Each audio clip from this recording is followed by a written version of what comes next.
অনেক দিন ধরে এই জায়গাটায় আমার আসার ভীষণ ইচ্ছা ছিল। এটা হচ্ছে একটা লঞ্চ ঘাট।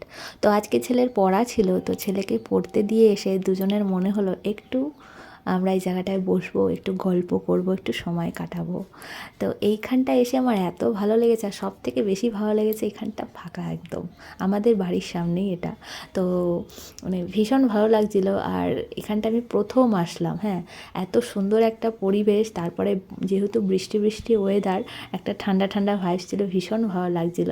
তারপর আর কি এখানে আমি আর আমার বরমশাই একটু বসলাম, ভেবেছিলাম একটু বরমশাইয়ের সাথে গল্প করব, কিন্তু আমার বর গল্পই করে না, জানো তো। আমিই শুধু একা একা বকে বক বক বক বক করে যাই, ও খালি হুম হুম হুম করে যায়। তো এরকম ভালো লাগে বলো? সবসময় আমিই বলবো? আমারও তো একটু শুনতে ইচ্ছা করে নাকি। যাই হোক, ওদিক দিয়ে ঘুরে ঠুরে এসে আজকে পাটিসাপটা খাওয়ার জন্য প্রচণ্ড প্রচণ্ড ক্রেভিং হচ্ছিল, তাই জন্য আর কি সব রেডি করেই মানে আমি রেখে দিয়েছিলাম যে ঘুরে আসবো তারপরে বানাবো। জানি অসময়ের পাটিসাপটাটা একটু অন্যরকম হয়, বাট শীতকালের একটা আলাদাই টেস্ট হয়। কিন্তু কি করব, ওই যে ভীষণ ইচ্ছে হচ্ছিল, আর যেই ভাবা সেই কাজ, ব্যাস বানিয়ে ফেললাম পাটিসাপটা। আর এখানে আমি ওই কী বলে ওটাকে, কালাকাদের যে মানে কালাকাদ সন্দেশটা, সেটারই পুরটা দিয়েছিলাম। এটা দিয়ে পাটিসাপটা বানিয়েছিলাম, বাট বিশ্বাস করো বন্ধুরা, ভীষণ ভালো হয়েছিল খেতে।